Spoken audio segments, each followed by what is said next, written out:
I hear the voice of Jesus calling. My answer is, I will go. I see the need of people crying. My answer is, I will go. I go to share the message of love. I go to share the blessed hope. But if I get discouraged, I call to Jesus' help, because I have decided I will go.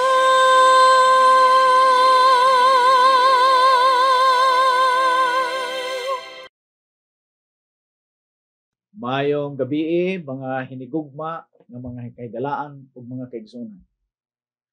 Niya nasabta aron sa pagtuon sa mga pulong sa Dios. Ato siyang daigon karong gabi. Ug labaw sa tanan, ato sab siyang daigon pinaagi sa mga mensahe sa awit nga diin kini nakapadasig sa atong pagtuon diha sa mga pulong sa Dios. Mga kaigalaan ug mga kaigsunan, diining kagabhion atong tun-an ang usa ka topiko nga nagaingon, I will go in joining with His body or the body of Christ. Mga kaigalaan ug mga kaigsunan, si Apostol Pablo nagaingon, for as just as we have many members, ingon nga aduna kitay mga sakop sa usa ka lawas, and all the members do not have the same function. Og ang mga sakop nini adunay magkalain-lain nga ilang mga buluhaton. Si Apostol Pablo, mga hinigugma, nagsulti dinhi sa usa ka lawas, nga kining usa ka lawas adunay daghang mga sakop. Kini mga kaigalaan o mga kaigsunan, mao ang iglesia. Ang iglesia, mga kaigalaan o mga kaigsunan, mga tinawag nga mga katawhan o sumala sa Isaias 51:16, ngadto sa Sion ako nagaingon, ikaw ang akong katawhan. So ang iglesia, mga kaigalaan, ang lawas ni Kristo, kini naga-simbolo sa iyang mga katawhan. Mga kaigalaan o mga kaigsunan, kining iglesia gitukod ni Ginoong Hesus. Gani atong makita sumala sa Mateo 16:18 nga human si Apostol Pablo nagtug-an nga si Ginoong Hesus mao ang buhi nga Dios. Immediately, mga kaigalaan o mga kaigsunan, si Ginoong Hesus mingon, upon this rock, pinaagi niining bato. Kining bato dili si Pedro, mga hinigugma nga mga kaigsunan o mga kaigalaan. Kining bato, walay lain ang gituan o gikumpisal ni Pedro nga mao si Ginoong Hesus. Sumiingon si Ginoong Hesus, kanako, upon this rock, akong pagatukuron ang akong iglesia. So mga kaigalaan o mga kaigsunan, ang pundasyon niining matuod nga iglesia nga gitukod ni Kristo, walay lain kundi si Hesus. O usab ang iyang mga pulong, tungod kay ang iyang mga pulong mga kamatuoran man o kini mo'y magagiya sa pagtubo nining iglesia nga gitukod ni Kristo. Kini gisulti sa 1 Timoteo 3:11.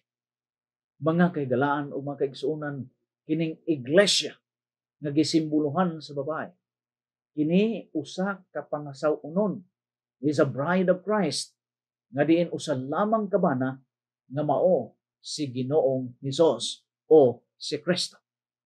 Mga kaigalaan o mga kaigsunan, kining iglesia gihigugma gayod sa Dios. Kay sumala sa Efesos 5:25 ngadto sa 27, nagaingon dinhi, Christ also loved the church. Si Kristo nahigugma ngadto sa iglesia nga iyang gihatag ang iyang kaugalingon ngadto kaniya sa katuyuan nga siya mabalaan o siya malimpyuhan pinaagi sa tubig sa iyang og sa pulong sa Dios nga kining mong iglesia mahimong usa ka glorious church o kining iglesia mahimong balaan og walay bulig. Usa ka mahimayaon nga iglesia, mga kaigalaan o mga kaigsunan. O kining iglesia nga gisimboluhan sa babae, nakita ni Juan Labrador. Nakita ni Juan Labrador, mga higalaan o mga kaigsunan, ang duha ka babae nga nagasimbolo sa iglesia. Ang primero niini diha sa pinadayag 12 o ang ikaduha didto sa pinadayag 17. Mga kaigalaan o mga kaigsunan, ang primero o unang babae nga nakita ni Juan Labrador, nasuluban siya og puti. Mga kaigalaan o mga kaigsunan, ang puti nagasimbolo sa pagkaputli. Unya kining babae nagatindog diha sa bulan. Kung atong may baluan nga ang bulan nagakuha siyang kahayag gikan sa sun o kon sa adlaw. Mga kaigalaan o mga kaigsunan, kini usab nga babae. Aduna siya 12 ka mga purong-purong nga kini simbolo sa 12 kabanay sa Israel o 12 usab ka mga disipulos diha sa New Testament o Bagong nga Tuig. So kining iglesia ha, mga gilaan, nagatindog diha sa kamatuoran sa Dios. Sa lain nga bahin, si Juan Labrador, iya sab nakita ang lain nga babae. Kini nga babae nasuluban og pula. Nga ang pula nagasimbolo sa corruption. O kining babae nagalingkod diha sa mananap, nga kining mananap nagatindog diha sa daghang mga katubigan nga diin mga gilaan ang iyang ngalan o sa kapasipala ngadto sa Dios. Ug atong makita nga kining babae nagakupot siya og kupa nga adunay sulod nga bino. Ang kupa, mga kagalaan o mga kaigsunan, simbolo sa body of doctrines o teachings, mga pagtulunan nga gihimo. Unya ang wine o ang bino nagasimbolo sa mga sayop nga pangapagtudlo nga kini gitudlo sa maong babae. Mga kailangan mga kaigsunan, makita nato nga ang babae nga napanaptunan og puti, sila gayud kini gayud nagamauswagon tungod kay ang nagdumalan ini mao si Kristo. Unya ang mga apostoles nagtabang sab. Mao na nga nakita nato nga in the early church daghan kaayong mga katawhan nga misulod ug nadugang ngadto niining iglesia. Ang balaang spirito nagabubo. Unya sumala sa record, adunay 3,000 ka mga tao nga madugang ngadto sa iglesia. Apan mga kaigalaan o mga kaigsunan, samtang kini nagatubo, ang mga binuhatan 20-29 nagahisgo. Nga samtang kini magalawig sa iyang pagtubo, adunay mga mini nga mga magtutudlo nga pareho sila lobo nga musulod ngadto kanila. Unya kadaghanan ang pahisalaagon nila. Mga kaigalaan o mga kaigsunan, kining mga mini nga mga magtutudlo gikan lamang kanila. Gikan sa ilang mga leaders, mga pangulo, gikan sa ilang mga magtutudlo. Kining mga tawhana ang ilaw lamang gilantaw ang ilang kaugalingon. Kining mga tawhana adunay mga garbo sa ilang kaugalingon nga diin sila mga kaigalaan o mga kaigsunan gusto nga adunay mosunod kanila. Unya nakita pagyud nga ang sitwasyon mahimo pagyud nga malala tungod kay nakita ni Apostol Pablo nga diin adunay pagkahulog sa mga sakop niini. tungod kay adunay usa ka tawo sa sala nga moabot, nga kining tawo sa sala magpataas siyang kagalingon, magpapareho-pareho siya sa Dios nga naglingkod diha sa trono og mga kaygalaan og mga kaigsunan. Ining mga tawhana, the man of sin, siya mulingkod sa mga Dios diha sa templo sa Dios. Ang buot ingnon niini mga kaygalaan og mga kaigsunan nga kining tawo sa sala iyang kuhaon ang mga prerogidad nga iya sa Dios ug siya mag-angkon nga siya Dios. Mga kaigalaan o mga kaigsunan, ang kasaysayan sa relihiyosong panahon naghatag kanato unsay nahitabo. Si Juarez Church History page 39 nagaingon, kahuman sa ikaduha nga siglo diha sa sobra usa ka gatos og 50 ka mga tuig, human imantala ang maayong balita, Christianity began already to wear the garb of heathenism. Ang putli mga kaygalaan nga iglesia, putli nga babae, karon naginay-hinay na pagsapot og usa ka sapot nga iya sa pagano dili na sa putli nga pagtulunan sa Kristyanismo. Kini mga kaygalaan misamot pagyo sa diha nga si Emperor Constantine nahimo siyang emperador sa Roma. Kinsa man kini si Emperador Constantine, mga kaygalaan o mga kaigsunan, siya usab tunga-tunga nga pagano ug usab siya tunga-tunga o tunga nga Kristiyanos. Unya, unsa man ang iyang gihimo mga kaygalaan o mga kaigsunan, ingon ni Juarez, iyang giipon ang pagsimba diha kang Kristo, giipon niya ngadto sa pagsimba kang Apollo, nga kini si Apollo maoy anak sa tinatawag nato sun god, anak sa adlaw. So tungod niini mga kaygalaan, daghang mga doktrina nga nagagikan sa pagano nga misulod ngadto sa iglesia. Tungod kay niining taknaha pinaagi sa pagdumala ni Constantine the Great, mga kailangan ang Kristyanismo nahimo siya nga established religion, nahimo siyang usa ka relihiyon sa estado diha sa imperyo sa Roma, na diin mipuli kini sa paganismo mga kaigalaan. Ug tungod kay ang iglesia nahimo siyang established religion, nahimo siyang national religion mga kaigalaan, ang iglesia naghimo sa iyang mga prerogidad nga diin ang uban niini gikuha gikan sa mga pagano nga pagtulunan, ug siya naghimo og mga desisyon, naghimo siya og mga buluhaton, naghimo siya og mga pagtulunan nga diin nahimong babag sumala sa balaan ng kasulatan. Mga kailaan o mga kaigsunan, niya ang gisulti pag-angkon gikan sa the Catholic world, nagaingon din the church took the pagan philosophy. Ang iglesia mikuha sa filosofiya sa pagano o kini gihimong taming sa ilang pagtuo kontra sa mga pagano. Mga kaigalaan niya ang ehemplo niyang gihimo. She took the pagan Sunday.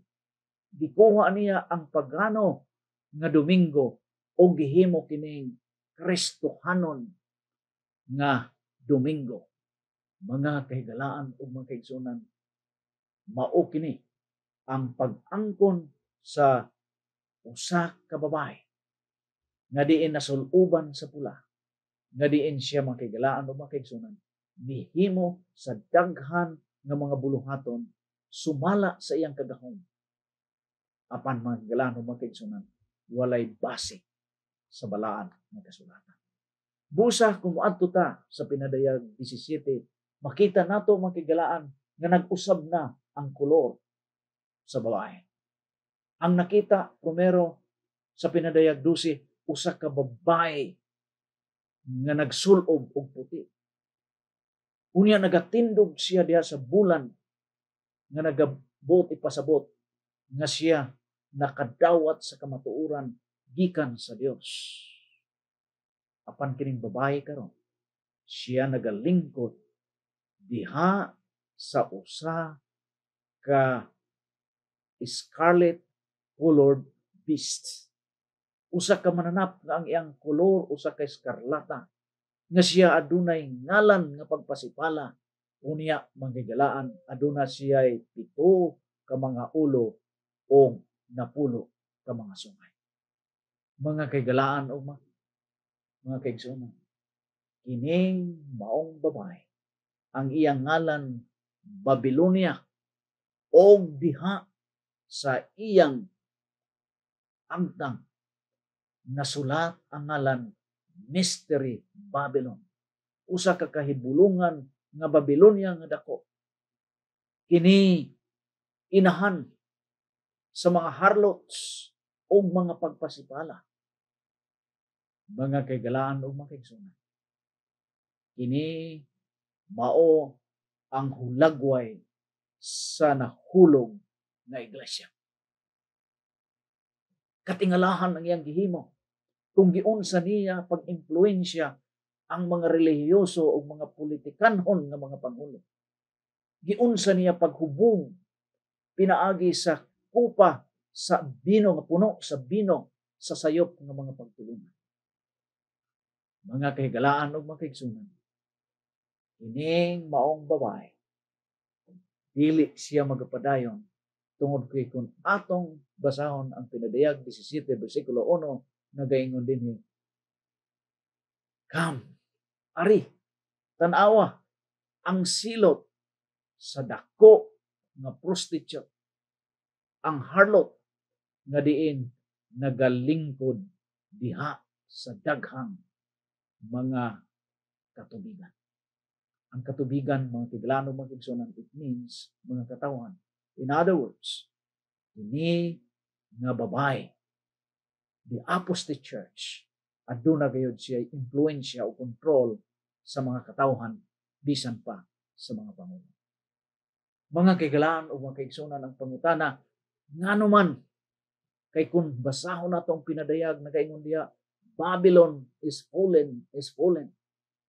Ngano man mga kaigalaan nga siya makaangkon sa punishment o kung silot niya ang pipila ka mga rason. Ngano ang apostate church nga gitawag nato Babylonia. Ang Babylonia, it means kasamo.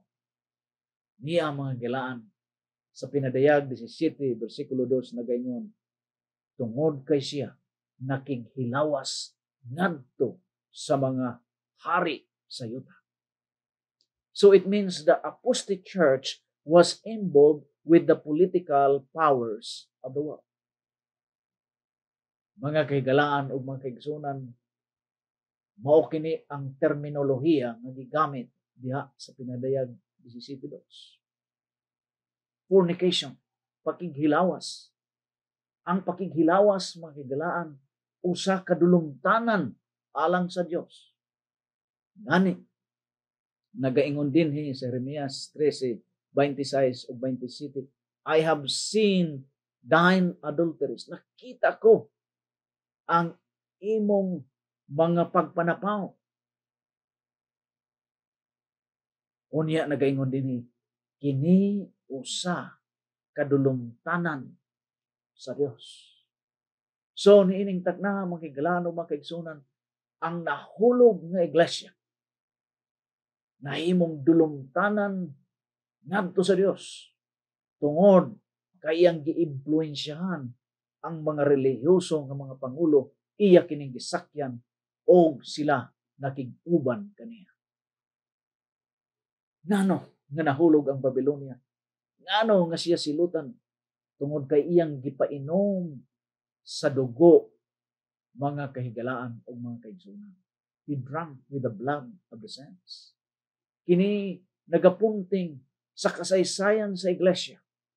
Diin, mga kahigalaan o mga kaigsunan, ang tanan nga dili magsunod sa iyang kabubuton. Sila silutan sa kamatayon. Kung makita nato sa kaysaysayan sa iglesia, nga pila ka daghan ka mga tao nga nahimong martir, mibanaw ang dugo tungod og alang sa ilang pagtindog sa kamatuoran nga gihuptan. Ug kana mga kaigalaan o mga kaigsunan, gihimo sa Babylonia o kung gitawag nato nahulog nga iglesia. Kini dulumtanan sa Dios mga kaigalaan, tungod kay kung atong basahon ang Proverbio 6:16 nato sa 17, nagaingon, there are 6 things the Lord hates. Naay unom ka mga butang nga diin dili na angayan sa Dios. It is abomination to the Lord. Unsa ni? The haughty eyes, the lying tongue, and the hands that shed innocent blood. Sa diha nga magpatulo kita og dugo, mga kagalaan o mga kaigsunan, mukunga kita sa kinabuhi sa tao. Kini usa ka dulumtanan alang sa Dios. So ang iglesia, mga kaigsunan, tungod sa iyang himo sa pagpatay sa daghang mga martir, mga kagalaan o mga kaigsunan, ang iyang pagdumala at tubangan sa Dios nahimo dulumtanan. Unya niya pang gisulti sa pinadayag 17 versikulo 2. She gave wine to the inhabitants of the earth. Siya naghatag sa bino ngadto sa mga pumuluyo sa yuta. In other words, mga kaigalano, mga kaigsunan, ang bino nagapasabot sa mga sayop ng mga pagtulunan. Iyang gihubog, mga kaigalaan o mga kaigsunan, ang mga pangulo o tanan ng mga tao sa sayop niyang mga pagtulunan. Unya, nagaingon dinhi nga siya nagakupot sa usa ka bulawanon nga kupa. Mga kaigalaan o mga kaigsunan, ang kupa nagasimbolo sa body of doctrine, body of teaching, nga kini mga kaigalaan iyang gihimo o kiniusab iyang gitudlo. Mga kaigalaan o mga kaigsunan, ang nahulog nga iglesia nagtudlo sa magkalain-lain nga mga doktrina ug usa niining doktrina mao nga ang kaluwasan pinaagi sa binuhatan sa tao. So kinahanglan kita maghimo og mga indulhensya. Maghimo kita og daghang mga butang aron mga kailangan ug mga kaigsunan maluoy ang Dios sa ato, unya kita maluwas. Pero mga kailangan ug mga kaigsunan, wala kana gitudlo sa Biblia. Kaya ang Biblia nagatudlo nga ang kaluwasan usa ka gasa nga walay bayad. Hatag nga walay bayad.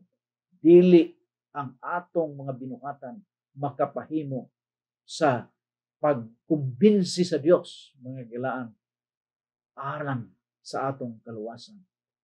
Initiative sa Ginoo, grasya sa Dios, mga kagalaan o mga kaigsunan. Unya, ang nahulog nga iglesia, siya usab, mga kagalaan, naghimo og usa ka butang nga diin kini usa ka abomination ngadto sa Ginoo nga mao ang pagbantay o pagtudlo mahitungod sa sayop nga adlaw nga mao ang adlaw nga nauna nga mao ang adlaw nga Domingo. Ngano man kay ang Biblia klaro nga nagasulti nga si Ginoong Hesus mga gilaan nagpahulay sa ikapito nga mao ang adlaw nga Sabado. But here is the church, the fallen church, nagatudlo nga kinahanglan gayud magbantay sa adlaw nga nauna tungod kay the virtue of the power of the church, iyang gibalhin ang pagkasagrado sa adlaw nga ipapahulay nga mao ang Sabado ngadto sa unang adlaw nga mao ang Domingo sumala sa kagamhanan sa iglesia. Mga kailangan mga kaigsunan, kini giangkon sa iglesia. Naapay gitudlo intercessions through saints and religious leaders. Mga kagalaan o mga kaigsunan, pagtudlo nga pwede nga kita mahimong mapasaylo pinaagi sa mga santos o pinaagi sa mga relihiyosong mga pangulo. Mga kaigalaan, kinidulong tanan alang sa Dios. Ang Deuteronomy 27:14 sa diha mga kagalaan nga atong i-submita ang atong kaugalingon ngadto sa pagampo o pangayong pasaylo ngadto sa tao o bisan kinsa man mga galaan o mga kaigsunan. Ang Dios lamang, si Kristo lamang, ingon nga atong mediator, intercessor, ang makapasaylo sa atong mga sala. Mga kaigalaan o mga kaigsunan, kining maong babae, nagtudlo siya sa mga sayop ng mga pagtulungan nga diin wala sa pundasyon gikan sa Biblia. Mga kaigalaan o mga kaigsunan, ang babae nahimo siyang masilutan tungod kay siya wala motuo mahitungod nga ang atong lawas templo sa Dios nga dili kinahanglan gayud nga hugaw-hugawan. Mga kaigalaan o mga kaigsunan, tungod sa gihimo niining maong babae, ang silot sigurado gayud alang kaniya. Kung tungod niini, ang Dios dili gusto nga kita mutubay niining maong iglesia nga diin nahulog. Mga kaigalaan o mga kaigsunan, ang pinadayag 18 versikulo 4, nagtawag ang manulunda. Nagaingon din, come out of here, my people. Gawas kamo, akong mga katawan. Gawas kamo gikan sa Babylonia. Gawas kamo gikan kaniya. Nga naman, mga kaigsunan, so that you will not receive any other plagues.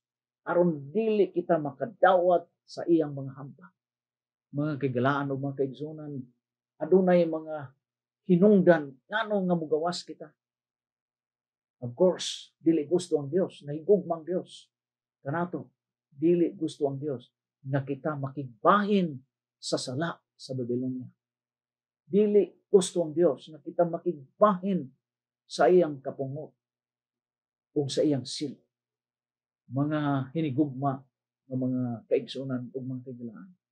Gusto ang Dios nga kita magsunod kaniya o mahimo kita iyang mga tinuod nga mga pangasaw-unon, the bride of Christ.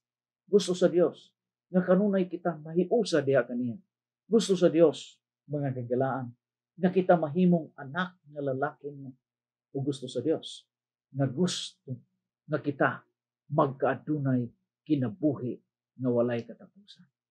So ang pangutana niining gabiuna, asa kita moadto? Unsay nahitabo sa babae, mga kahigalaan nga putli? Mga kahigalaan o mga kaigsunan, niya ang ingon sa pinadayag 14:12 ngadto sa 14. Niya ang agda sa mga balaan. Niya sila nga nagabantay sa kasuguan sa Dios ug adunay pagpamatuod kang Ginoong Hesus. So dinhi makita nato unsay nahitabo sa iglesia. Ang iglesia nga nahibilin. The remnant church. Ang iglesia nga diin putli, yes, kadaghanan migawas nini. Nahulog sila. Pero mga higalaan o mga kaigsunan, adunay nagapabilin, nga kining nagapabilin, sila nagpadayon sa ilang paghigugma kang Ginoong Hesus, o sila nagbantay sa kasuguan sa Dios, o sila makigalaan, adunay pagpahimatuon kang Ginoong Hesus. So unsang mga kinaiya, nga diin mahibaluan nato, nga kining naibilin nga iglesia, hasta sa atong kapanahunan, naa, nga diin mahimo, nga atong pakigubanan kauban ni Ginoong Hesus. Mga galaan, the first characteristic is ang nahibilin nga iglesia sa Dios, siya motungha human sa hilabihan nga paglutos nga natapos sa 1798. So mga galaan o mga kaigsunan, kini nagapakita nga ang iglesia nga putli niagi sa daghang mga katuyaw, daghang mga pag-antos, mga problema, nga naman. Kaya atong mahibaluan nga ang imperyo nga Roma naghatag og kagahom ngadto sa papado nga Roma sa panahon sa 538 nga diha si General Belisarius nagbadaugon sa mga Aryans ang papadong Roma, mga kaigalaan o mga kaigsunan, nahatagan siya og usa ka dagahom. O tungod kay aduna siya kadahom, aduna na siya pagmugna og mga pagtulunan o mga kahimuan nga diin ang dili mosunod niini sila mahimo gayud nga pagalutosan. O sila pagatawgon nga mga heretics o sila dili mutuo og mga kaigalaan o mga kaigsunan. Sumala sa gisulti sa balaan nga kasulatan nga kining naibilin nga iglesia nga gitawag sa nahulog nga iglesia nga mga heretics o dili mutuo sa Dios o dili mutuo sa iglesia, mga kaigalaan ang uban kanila gipang sunog, ang uban kanila gipang patay. Ug tungod niini ang Biblia nag-ingon sa pinadayag 12:14, the woman was given to wings of great eagle that she might fly into the wilderness. Tungod sa ilabihan nga pagpanglutos, mga kaigalaan sa papado nga Roma, sila mikalagyo og mga kaigalaan adunay duha ka mga grupo ka mga tao nga diin sila wala makompromiso ngadto sa gitudlo nga iglesia. Mao ni ang mga Waldensians ug mga Albigenses, sila mga kaigalaan miadto sa mga bukid sa Alps ug didto ginamit ang Biblia, mga kaigalaan ug mga kaigsunan. Nagpadayon sila sa ilang pagtuo kang Ginoong Hesus, nagpadayon sila sa pag-alagad kang Ginoong Hesus. Ang propesiya nagaingon, kining maong babae nabiling nga iglesia, mikagaw siya. Apan mga kaigsunan, nagaingon din gitilugan siya ug niya dinhi ang marker sa time, sa panahon sa pagtilog kaniya, time and times and half a time. Mga kaigalaan ug mga kaigsunan, kini usa ka propesiya. Ang time nagakahulugan og usa ka tuig. Ang times kahulugan duha ka tuig, 360 days. Kay nagagamit sila sa Karate calendar. Unya ang half a time, it means katunga sa tuig.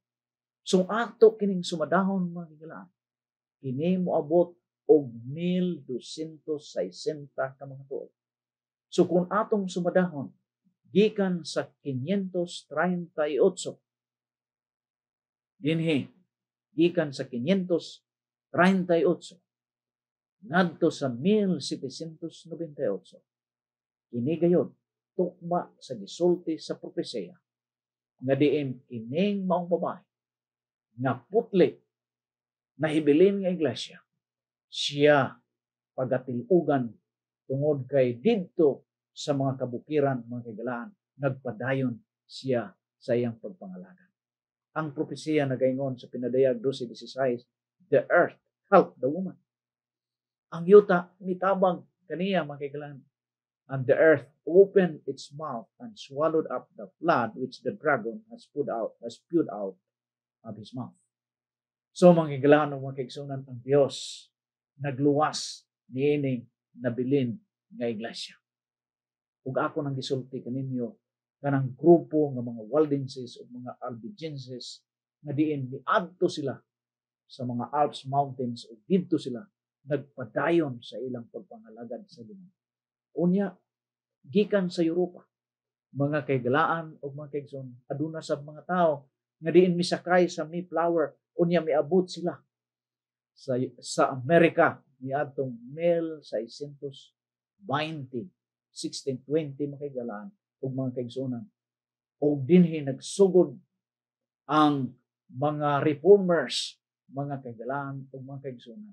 Ug atong makita ang katumanan gayud sa propesiya gikan sa 538 ngadto sa 1798 nga diin sa atong gitawag prophetic interpretation, ang isa ka adlaw nagakahulugan og usa ka tuig. So kung atong sumadahon makilaan og mga kaigsuonan, moabot kita sa tuig nga 1260 ka mga tuig gikan sa 538 ngadto sa 1798. Mga kaigalano, mga kaigsunan, wala gayud mamakak ang propesya. Tungod kay in God's time, ang general nga si Bertier misulod makigsunan og mga kaigalaan ngadto og iyang gikuha si Papa Pio VI ingon nga bihag o gidala didto sa Valence, Italy, nga kini mga kaigalaan tama gyud ang gisulti sa Biblia nga nagaingon the wounding of the papacy. Nasamaran ang usa sa mga sungay, mga kaigalaan nga gisgutan sa pinadayan. So, makita nato nga kining iglesia, the remnant church, siya gayon mga kaigalaan natuman o nagsunod sumala sa propesya. Ikaduha, sila adunay pagtuo kang Ginoong Hesus nga maoy nagdala kanila sa pagbantay sa napulo ka mga sugo sa Dios. Mga kaigalaan o mga kaigsuonan, makita nato nga gikan sa dark ages ilang gipadayon ang pagtuo kang Ginoong Hesus. They have the faith of Jesus. Ang mga Waldensians, yes, gigamit nila simple ang Biblia. Apan ang Dios nagiya kanila.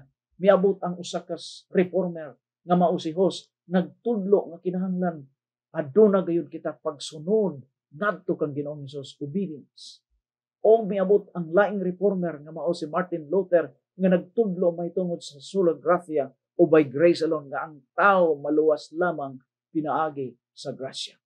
Ug si Calvin, mga kaigalaan o mga kaigsunan, siya usab nag-emphasize mahitungod sa pagtubo diha sa pagtuo kang Ginoong Hesus. Ug ang mga Anabaptist nagtudlo sila mahitungod sa bautismo sa balaan nga espiritu, mga kaigalaan, bautismo dili sa pagwisik-wisik kundi pinaagi sa pagtuslog dito sa tubig. Si Wesley nagtudlo mahitungod sa holiness. Si Miller nagtudlo mahitungod sa second coming. O mga galano mga kaigsunan, the Advent movement, ang mga Adventista del Septimo Dia, pinaagi sa ilang mga pioneers, diha nagsugod o pagtudlo mahitungod sa adlaw nga Sabado, mahitungod sa kamatayon nga ang kalag sa tao dili mo diretso ngadto sa impierno ni ngadto sa paraiso, dili sila mupahulay diha sa ilang lubnganan, unya banhaon sila panahon sa pagbalik ni Ginoong Hesus. Mga galaan o mga kaigsunan, mao kini ang sinugdanan sa Seventh-day Adventist Church nga nirehistro sa 1863. So mga kaigalaan o mga kaigsunan, makita nimo ang issue kung giunsa sa remnant church o nabiling nga iglesia ang pagpabalik sa mga kamatuoran nga kini nahimong kurap, nahimong gitamak-tamakkan sa iglesia nga nahulo. Magilaan ang isyu may tungod sa authority. Satan's counterfeit, church council, pero sa kamatuoran, magilaan, God's truth is God's word. Prayer, Satan's counterfeit, mga images, unya, diha sa kamatuoran sa Dios pinaagi sa balaan nga espiritu.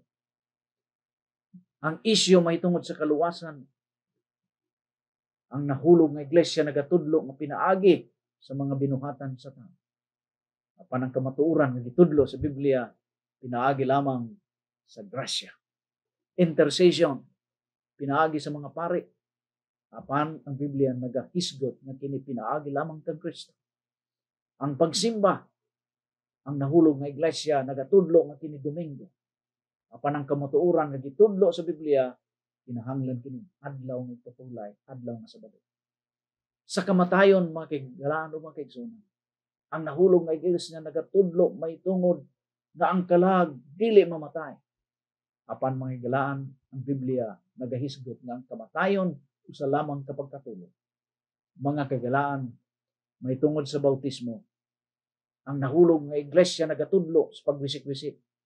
Apan ang kamatuoran nagisgutan nato mga kaigalaan, It's true, pinaagi sa paglubong diha sa tubig. Mga kagalaan o mga kaigsunan, nabalik ini nga mga pagtulunan pinaagi sa mga reformers o kini mga kagalaan atong nakita kung unsa gayon ang Ginoo kamaayo sa pagpreserba sa iyang kamatuoran. O kining maong iglesia sila magawali sa pinasahi mahitungod sa pagpangandam sa pagbalik ni Ginoong Hesus. So makita nato nga kining iglesia nagatudlo nga adunay paglaom sa kinabuhi nga walay katapusan pinaagi sa pagdawat kang Kristo o pagsunod sa iyang kabumuton. Kining iglesia nagabantay sa kasuguan ingon nga tubag nila ngadto sa ilang gugma sa Dios o kini pagpakita sa ilang pagtahod o kahadlok aron mahimaya ang ngalan sa Dios. Kining iglesia nagatudlo nga ang kaluwasan pinaagi lang gayud sa grasya nga diin maangko nato pinaagi sa pagtuo. Ang iglesia mga gilaan nga gitawag the remnant church, siya nagatudlo nga aduna kitay manlalaban nga si Ginoong Hesus nga karon tua at tubangan samahan nangabugado sa atong mga kasalanan. Kining iglesia nga nabilin nagatudlo nga ang ikapito nga adlaw maoy tinuod nga adlaw nga ipapulay nga gipahulayan ni Ginoong Hesus. Mga kagalaan o mga kaigsunan, the remnant church kini siya nagahupot sa espirituhanon nga gasa nga nagalangkob dinhi ang gasa sa pagpanagna. Mga kagalaan o mga kaigsunan karong gabi, ang Dios nagatawag, come out over my people. Ang Dios nagaingon, I want you to be with me. Mga kagalaan o mga kaigsunan, atong tubagon kanang pagtawag sa Dios. Juan 8:51 nagaingon, verily I tell you, whoever obeys my word will never see death. Kung kita maminaw sa iyang pagtawag, come out. Nagaingon din, dili gayud kita makatilaw, makakita sa kamatayon. Mga galaan o mga kaigsunan, si Ginoong Hesus mubalik na niningita. Uban kaniya ang atong gasa. Gusto niya mga galaan o mga kaigsunan nga kita makiguban kaniya. Mga galaan o mga kaigsunan, gusto ang Dios nga kita karon moingon, I will go with Jesus and I will join His body. I will join His church. Tungod kay kini mao ang gitudlo sa Dios nga atong pagadulungan. Mga kaibigan ug mga kaigsunan, the invitation is we have to join with God's people who have the faith of Jesus and the seal of the living God. Niining gabi una, mga galaan ug mga kaigsunan, kung kamo natando nga karon aduna kamoy desisyon nga moingon, I will go with Jesus. I want to join with the true church. Mga galaan ug mga kaigsunan, gusto ko nga kamo makiguban kanako sa usa ka pag-ampo ug kamo usab pwede nga magpakita niini ngadto sa katilingban nga karon aduna kamoy decision nga moingon, I will go with Jesus. I will go with Him by joining the true church. Mga kagalaan ug mga kaigsunan, mag-ampo kita. Magkagakahom nga Dios nga naikaw sa katasan sa mga. Salamat o Dios sa kamatuoran na imong gihatag kanamo. Salamat sa pagtawag nimo sa iglesia. Salamat o Dios sa nabilin nga iglesia nga nagapadayon sa pagtudlo sa kasubuan, pagtudlo sa pagpahimatuod kanimo. O Dios, tabangi ang among mga higala karon nga diin natandog ang ilang mga una-una, natandog ang ilang mga kasingkas na sila musunod sa gitudlo sa balaan ng kasulatan. O Diyos, liguna ang ilang desisyon karon, ipadala ang imong espiritu nga diin sila o Diyos makapadayon sa ilang desisyon sa pagsunod diha kanimo.